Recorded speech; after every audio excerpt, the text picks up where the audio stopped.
Mission Debrief. We've played every mission of the mainline Halo video games, and now we're playing every mission from the rest of the games in the franchise in chronological order. Each episode will be discussing our experiences and sprinkling in a little lore along the way. If you'd like to play along and have your thoughts read on the show, email us at podcastevolved@gmail.com or drop us a tweet at podcastevolved on Twitter. We'll be playing the escape mission from Halo Wars on the next episode. If you like what you hear and want to support the show, visit Podcast Evolved on Patreon. This episode, we're debriefing the Reactor mission from Halo Wars. I'm your host, Colin Perkins, alongside David Arnold. Hello, everybody. And Krysta Brown. Oh, good. I was hoping for another reason to use elephants. Yay. They can pull stuff. Last mission was Beachhead. Ripamorami forced Professor Anders to activate a Forerunner orb similar to the one found on Harvest. The console activated a fleet of imposing Forerunner ships, which the Covenant planned to use in the war against humanity. With the Arbiter and his guards distracted with hubris, Anders slipped away and teleported to the inner surface of the Shield world. Forge rescued the Professor, sent her back to the Spirit of Fire, and proceeded to overtake 4 Covenant bases to establish a military foothold on the area. Now in Reactor, Anders, Serena, and Captain Cutter agree that the only way to stop the Covenant from using the massive Forerunner fleet against humanity is to use the FTL drive from the Spirit of Fire to blow up the star within Etrin Harborage. After the Pelicans transporting the reactor get shot down, obviously, Forerunner Sergeant Forge uses an elephant to drag the key to their plan uphill through a healthy Covenant resistance towards the Apex base site. The date of the game is February 25th, 2531. We got some, like, the end of this game, there's lots of juicy stuff happening, lots of good cutscenes. They also throw a ton at you that it may not necessarily make sense. Like, there's apparently a star in the middle of this thing. They don't really do a good job of explaining that, and I don't even think in the black boxes they really say kind of how the Shield world or the no, they're Dyson talking Shield about like the engines of the Spirit of Fire. Right. Yeah, the real hard cut there. I feel like there's something missing in between like Beachhead and this mission, where like it just doesn't explain how they quickly came to their plan. I mean, there is a bit of a cutscene, but it seems really harsh. Well, Anders does say, I think when she's rescued at some point, either right when she gets on the Pelican in the last mission or soon after, she says, hey, I think I got a plan. And so her plan is to blow shit up. That's, typical Halo stuff. But she must know more about the Dyson Sphere, and the game doesn't really do a good job of explaining to you, the dumb player that we are, like all this science fiction stuff. Maybe if you've heard of Dyson Spheres and kind of know more about Shield worlds and all that stuff, you would figure that out or have known that, and maybe it would have clicked. But yeah, they're making, like, the writers the writers know stuff that they haven't necessarily transferred over to the player, and they just kind of give you little snippets or tidbits of like, oh, this is a thing, yeah, this is how it's going to happen. So, and it could have been just Serena explaining what's going on. Like, Serena, where are we? What is this? It seems like we're in a something called a Dyson Sphere. There's an artificial sun in the middle, and yeah, just a quick explanation like that is all we really needed from her to kind of just understand the setting.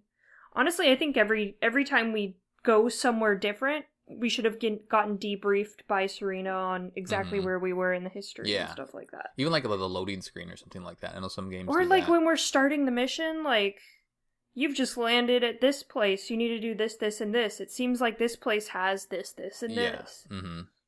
Yeah, they may have mentioned like in little tidbits of dialogue, but that's not quite enough for it to all make sense, especially on a single playthrough.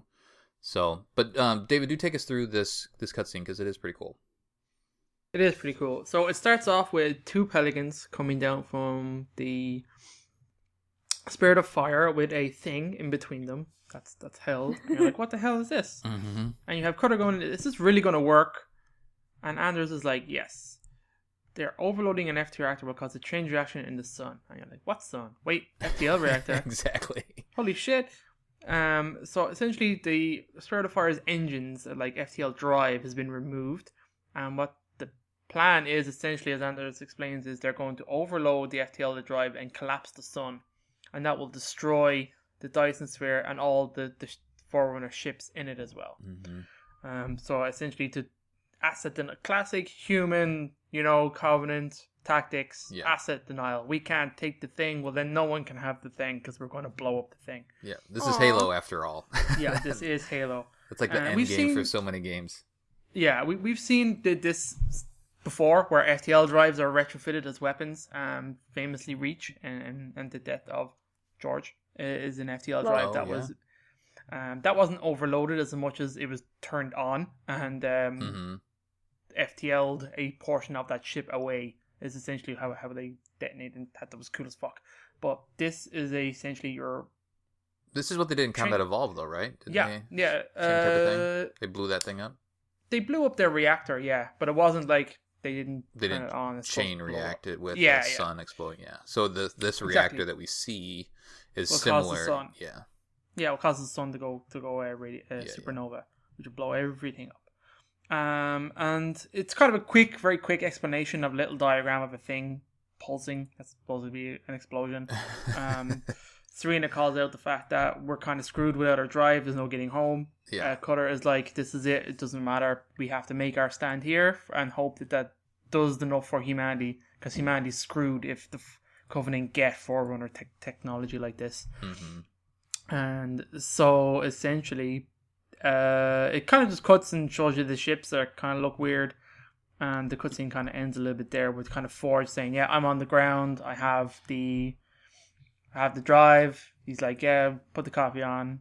Quip Forge being Forge, and then it's just like, let's hope he does it right. And then Serena has a quip of, "It's pretty obvious if he gets it right.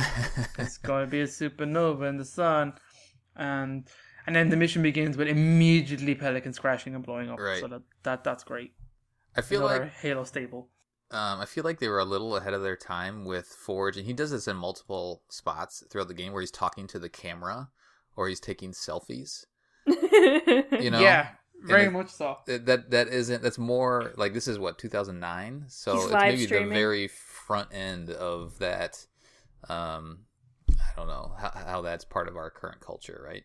So it's interesting that they put that into the cutscenes. The other thing is, I'm fascinated. They showed it a couple times now, but the design of these Sojourner class dreadnoughts is just crazy.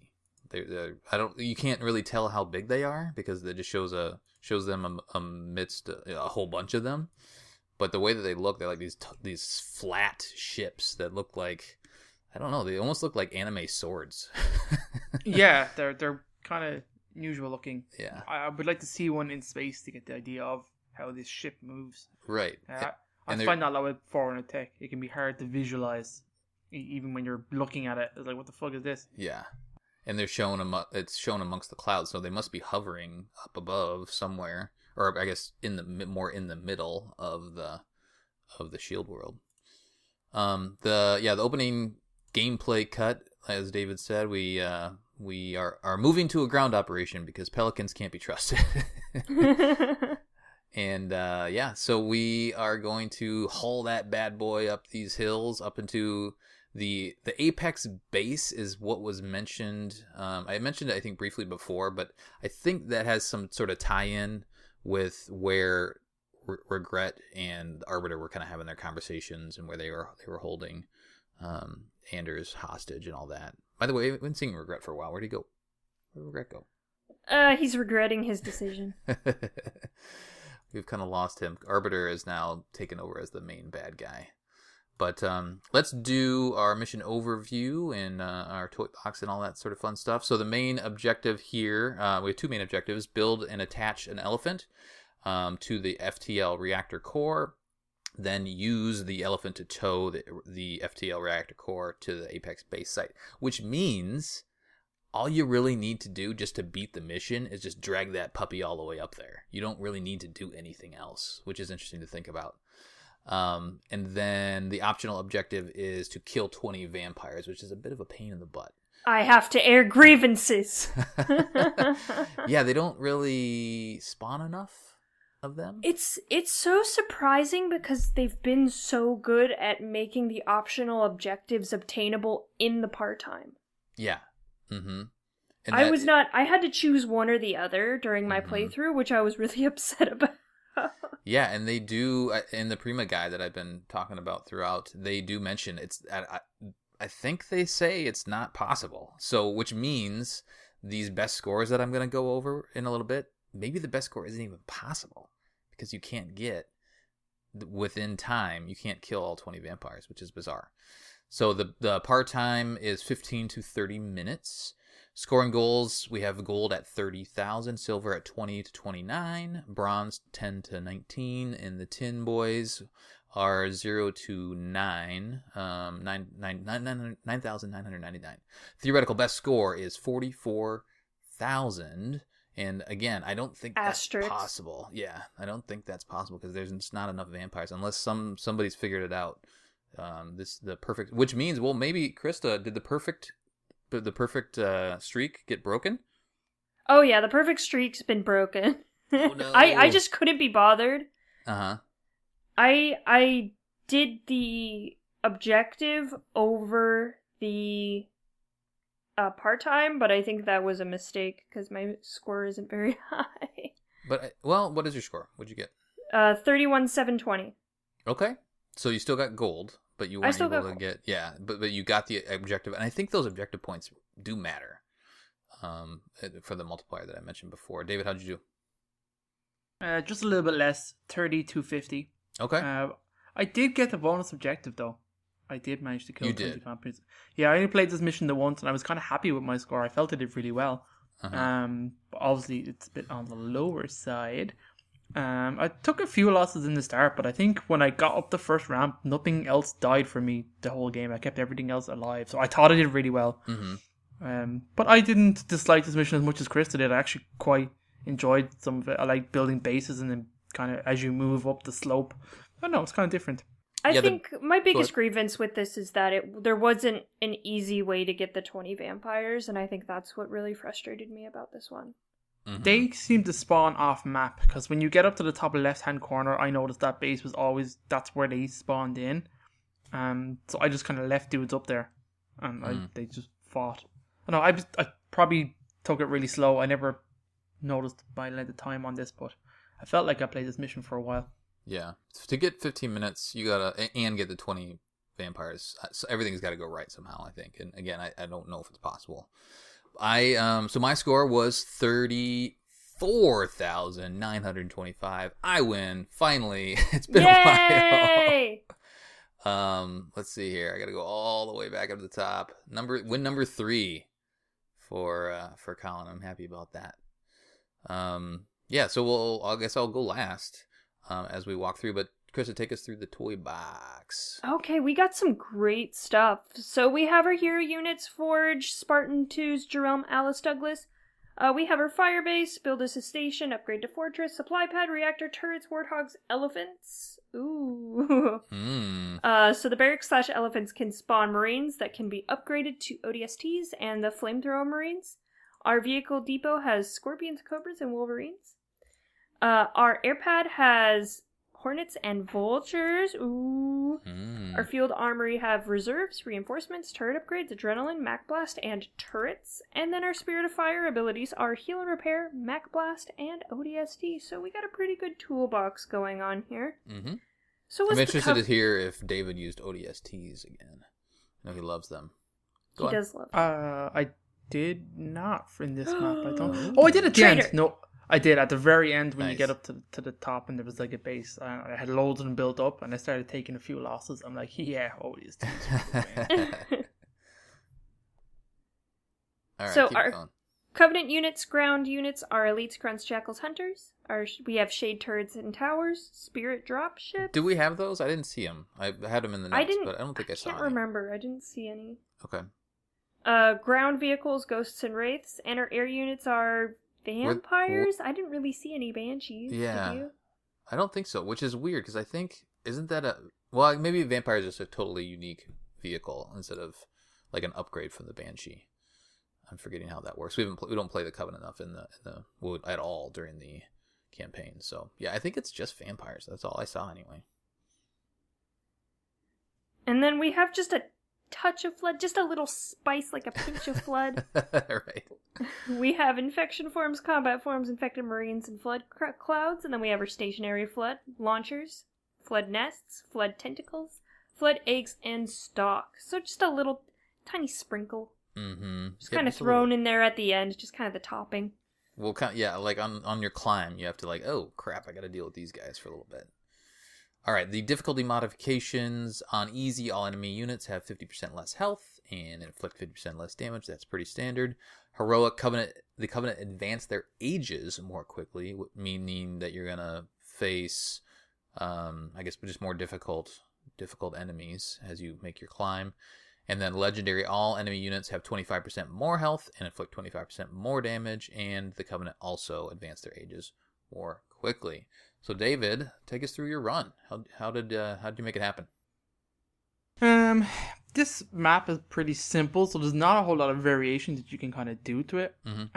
I did invest in some Wolverines this time, so I had about 4 of them grown. That's the only kind of difference to like my normal run that I really made.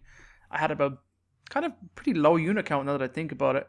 I actually did a few Warthogs, so I went forge and did a little bit of scouting. They obviously died real fast. But I did use them at the start. Started off then with some Scorpions. I only had about 3, and I kind of kept it there, and then I started building Hornets. Mm-hmm. I did have 1 Vulture by the end, but it's real. It was kind of slowly working its way with the elephant. And I kind of did it real late, but I did upgrade the elephant because I think one of the upgrades is to make it move faster. So I'm like, yeah, let's do this. I didn't notice any difference because I wasn't paying attention to like its actual speed. Yeah. But I like slowly like moved up with my forces, wiped the area, moved up the truck, moved up the next area of my forces, then moved up the truck. It was kind of just a leapfrog kind of movement. Mm-hmm. There was a couple of flood in this map, but not a whole lot really to worry about. That was it really. I just kind of moved myself slowly in the zigzag space, kind of leapfrogging with those units. Yeah. And replacing the odd loss that I get, and at the end I just bombarded the last base with ODSTs. Which you don't even need to do. All you need to do is get the reactor there. You could just skip a lot of the bases and stuff, but no, I did that. I missed the black box though. Oh, okay. Yeah, you got to get an air unit to get it. Yeah. Did you build any air units? I had a few. Yeah, I had a few Hornets and a Vulture at the end, but not a whole. Well, yeah, that was it. I kind of flew through it, to be honest. Yeah, the black box it's just below the first base that you overtake, and you have to take an air unit over there to get right, okay. Yeah, so no, I missed that. I had to look it up in the guide because I was like, where is this thing? I figured it would be maybe up and around towards the very top, but I couldn't find it anywhere. So yeah, it's just kind of stuck off onto the side in a little sneaky spot. I did very straightforward map. Yeah, I think so too. I was just gonna say I did something similar. You mentioned that you did Warthogs, and it's like because it gives you a couple Wolverines right away, and you're like, okay, well, I kind of want to go up and see what's going on. You get a couple Wolverines and you get Forge, and so you're like, maybe I can make a little run, and it just it was taking a little while to get my base up and running, and so it's like I'm gonna build a couple Warthogs and just see what happens. I think this was my first run, and they did okay, but yeah, they ultimately got destroyed, and I needed to wait for some Scorpions, but it gives you like enough vehicles to say maybe I can sneak up and see what happens. And Warthogs are cheap, so it's kind of worth giving it a shot. Let's see, any other difficulties as you made your way up? I felt like the bases were pretty bare bones. They were pretty easy to take down. Yeah, they were. It was weird. Yeah, Krysta, take us through your run. I pretty much just focused on getting Vultures, and then some Hornets, and then just a couple Wolverines, and then I just kind of kept going from there for a little bit. What was your build order? That's what I struggled with. Is like, when do I build the elephant? Because on my first run is always like feeling out what's going on, and then after that it's like, okay, what's the best way to when do I build my reactors? You get some supplies right away. I was trying to kind of plan out the best way to do that to get closer to the part-time. Do you remember what your build order was? It's usually a a reactor right away, and then supply pads, and then upgrade the base, and then another reactor, and then supply pads, and then an air base. You did air base before you did vehicle depot? Yeah. Okay. Yeah, because I started with vultures coming up, and I nudged the Spartans up the hill just a tiny bit, because you can take out the first kind of ground units with just the Spartans. And it's just upgrading both of those reactors, getting at least one vulture on the field, and then attacking that base. And then once you unlock that base, you have a lot more resources and stuff to use, so then I was able to make more Wolverines and stuff like that. Did you... Yeah, like, what did you build in that second base? Because that's something that I was trying to figure out, too. Again, as I was optimizing, it's like, I built a bunch of stuff on the main base right away, and then the second base is just, like, a couple things, and then by the time you get all the way up to the so the second base is the first base that you overtake. So then the third base that you get is like, okay, what do I even need anymore? When in doubt, just build supply pads. Yeah. When I'm making vultures, I like to have multiple air pads because they all individually queue vultures, because vultures take a little while. Yeah, good point. And also you can start putting money into, like, the armory and stuff like that. Did you get reinforcements? Did you have to get to the 40 units? Oh yeah, I eventually did that. You did? Okay. Just because once you have 3 bases full of supply pads, you have just a bunch of excess cash anyway, so I just, throw it at something. The easiest thing to throw it at is just more upgrades. Did you worry about the flood at all after you passed them on that first loop? Not really. Once I got... Because I was kind of bringing my my reactor, like, halfway up the hill, letting people clear it up, and then halfway up the next hill. I noticed that the flood launcher, if you don't kill it, it will hit you from, like, anywhere on the map. Yeah. So I had to go back and kill that. But other than that, the flood actually didn't give me that much trouble, but that was because I was focused on area units. Oh, sure. Yeah. Yeah, they weren't that bad at all. It's just, it's a weird spot to have them. I guess it's there because it's a reminder from the previous... Let's see, we saw them in the just beachhead, right? The mission before that was... we were still in the Spirit of Fire, I think. So it's just a reminder that, hey, the Flood are still around, so you have to deal with them. But they're not too bad at all. Have you ever tried to just sprint up with a reactor? Just hook it up to the elephant and just go? You probably could.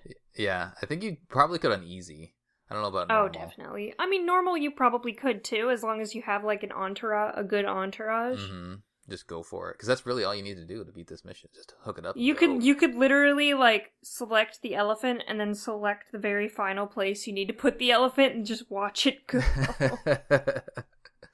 Yeah. Were you? Let's see what else we usually do. David, did you put your Spartans in vehicles? Were you doing that too? Yeah, I did. I put them in mostly air vehicles. Oh, in your air stuff. Okay. Yeah, I did. I put them in my Wolverines right away. I didn't need to do that, actually. That's a pretty good call. They tended to do okay. But it's just those vampires. So my run, I did it a couple times, and so I don't know how I got the highest score, really. It's pretty similar in terms of what I did. Maybe I just got the vampires a little bit quicker than you guys did at the tail end of it. Yeah, I think my combat score was 10, but I think my time score was 4.86. That's what it was. Oh, 4.86. You should have gotten a higher score then. You would think. Anyway, yeah, I had to wait around a little bit for them at the very top to get them. I think actually my second run was my best run, and then I tried to improve it, and then I just wasn't patient at the very end. I was just like, okay, fuck it, I'm just gonna finish the mission, because I had like 18 or 19 vampires, and then I destroyed the base. I was like, well, there we go. I can't get any more vampires, so we just ended it. But I'm trying to think what else I did. Yeah, I did scorpions, and mostly scorpions, and then I did a couple vultures as I was upgrading. I don't think I really did any hornets. Yeah, I think it was just vultures, scorpions, the Wolverines, because the Wolverines do take down. If you actually watch the Wolverines as they shoot down the air units, like they take them out almost immediately. So just do one upgrade so that they get their, I think it's so they get their second barrage, and those vampires go down pretty quick. You can just kind of crawl up there. The skull ends up being right where at the second base. So that's the second one that you take over. So the third base that you have, there's a little spot where the skull will pop up there. There's a little cove. So just go and grab that. You can grab that with a ground unit too. The other thing that I did is I felt, for some reason, I felt the need to build a barracks and use the towers that are scattered throughout. There's a couple towers that are right next to the flood. And so, I don't know, maybe I was just worried that the flood were going to respawn and cause me some problems, but I made sure to put some Marines in those towers just so that they could be nearby that flood and take care of, any additional units that they had. So, I don't know, I felt like that was a good thing that, a commanding officer should do, is garrison his troops there and keep an eye on the flood. So, I don't know, it probably wasn't necessary, but it worked out all right. Yeah, I don't think any other major nuances, because the bases are just kind of blah. There's as you go up, they're more difficult. So the final base has a shield and a few extra units to take out. But I feel like the second base that you encounter, the second Covenant base, is the most heavily fortified with extra units, and it has like a shade turret there, and there's usually a couple locusts up there. So that one was the I guess the biggest pain to take down. But once you clear out all the units that are right around it. Oh, actually, the turrets on these things were the pain.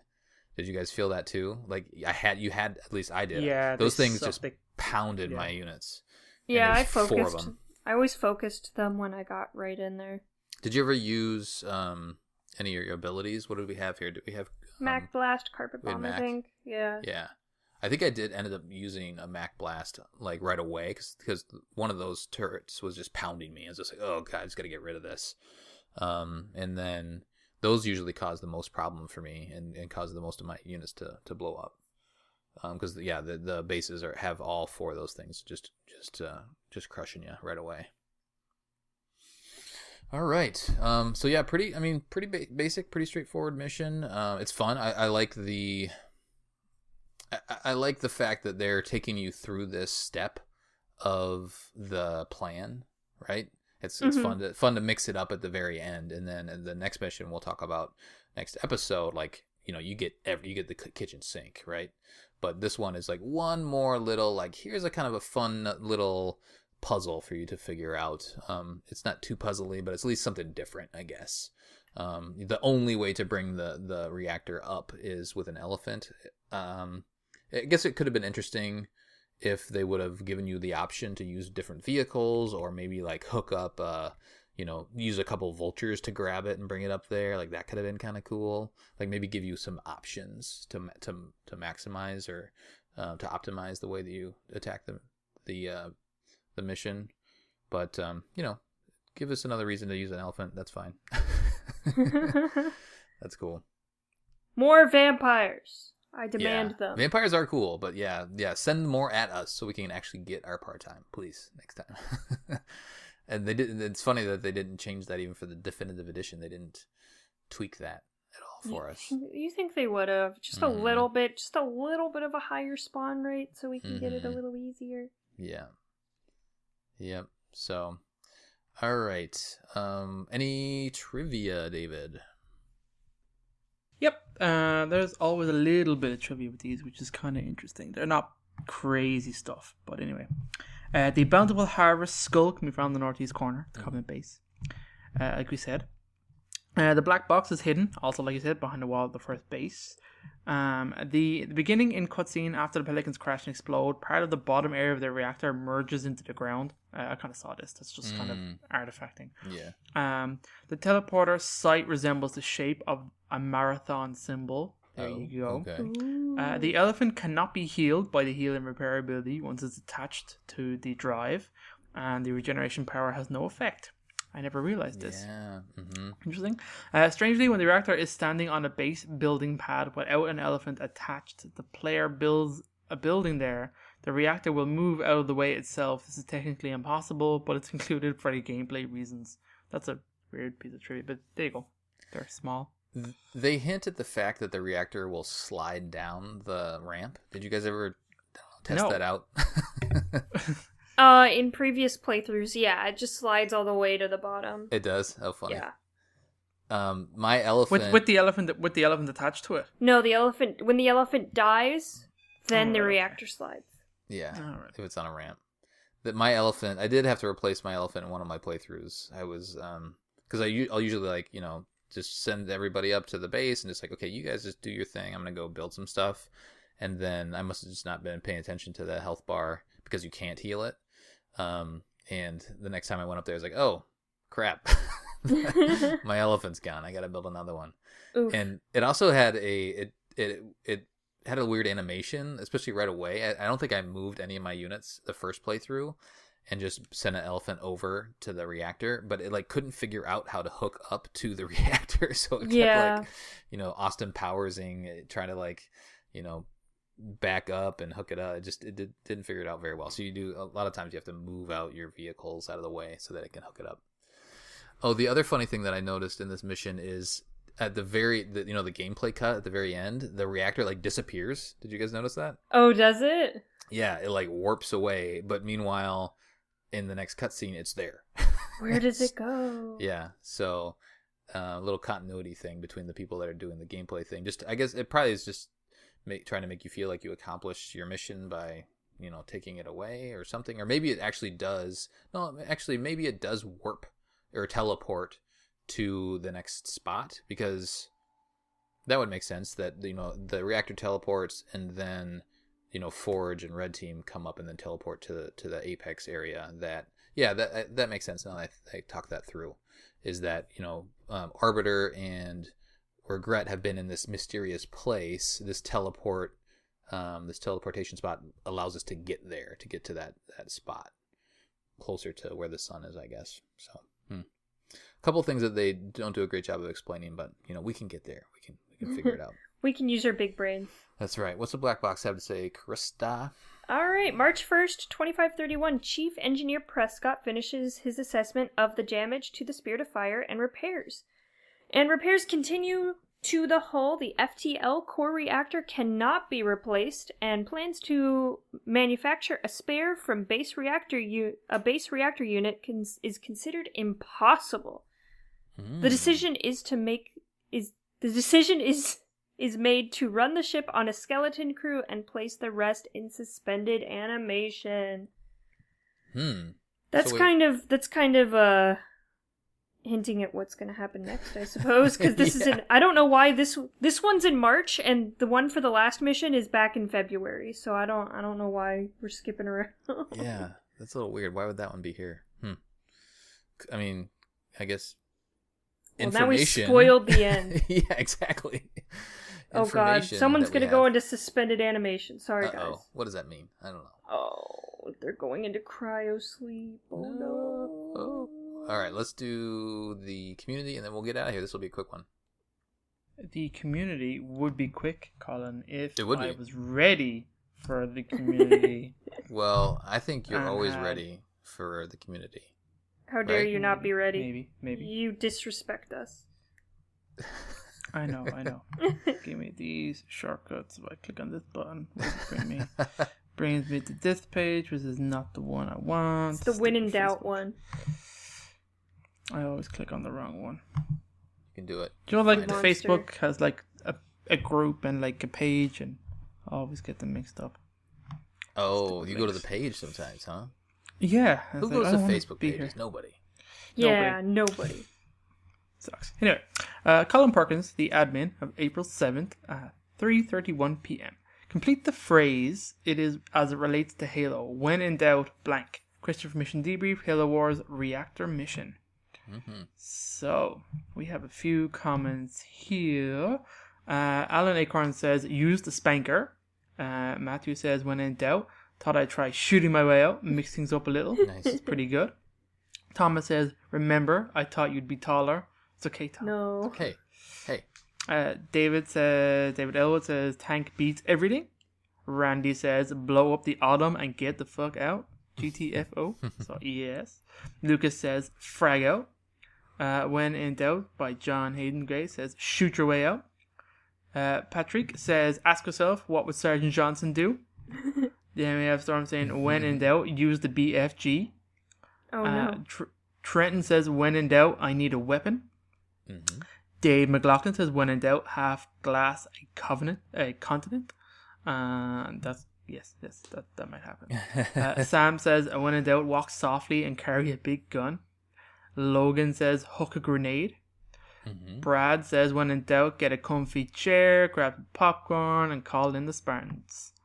Drudo says, when in doubt, blow up the ship's engine, like we do in Mini Heroes. Mm-hmm. And finally, Manny says, send in the Marines, a shitload of Marines. Yeah. I like when in doubt, frag out. That's my favorite. That might be a t-shirt. TM. All right, Krysta, how'd Discord do? Oh, amazing. So, same question. Super tiny PP Sam says, Samurais. When in doubt, knock that bitch the fuck out. Oof. It's violent. It's very violent. Weaponized Cuteness says, when in doubt, run the fuck away screaming. I like that. Mm-hmm. Hectorius says, when in doubt, blow them the fuck up. They won't remember. Dezuto says, when in doubt, use the withdraw method. Oh, God. Dizzy Bumper says, when in doubt, turn it off and then on again. And then if still in doubt, then call it daddy. Ian says, when in doubt, send in the Spartans. Spartan B312 says, when in doubt, play Halo. Agreed.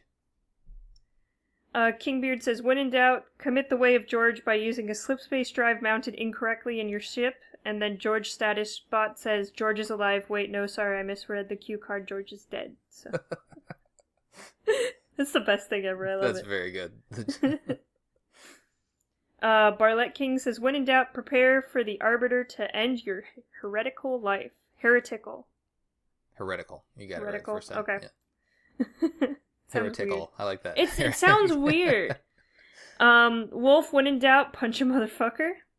Good. Blue Calc says, when in doubt, spam nades. Mm-hmm. Matt says, when in doubt, BXR. Mm-hmm.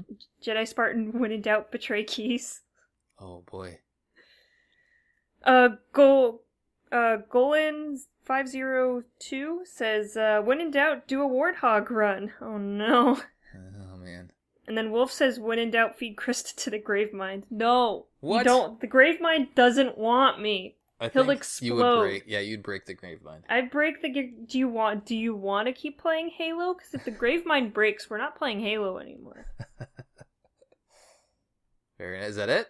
That's it. Very nice. We did it. What a one to end on. Jeez. Save the best for last. We have one mission left. What? One mission. Woo! In Halo Wars. But what will become of us? I don't know. They got some things to wrap up. We'll find out what happens on the next episode. That will do it for our debriefing of the Reactor mission from Halo Wars. The next episode will be Escape. Escape. I wonder what's going to happen. We're going to escape. Maybe. Send us your thoughts. podcastevolved@gmail.com or drop us a tweet. Podcast Evolved on Twitter. You can also support the show by visiting Podcast Evolved on Patreon. Until next time, evolve. Evolved.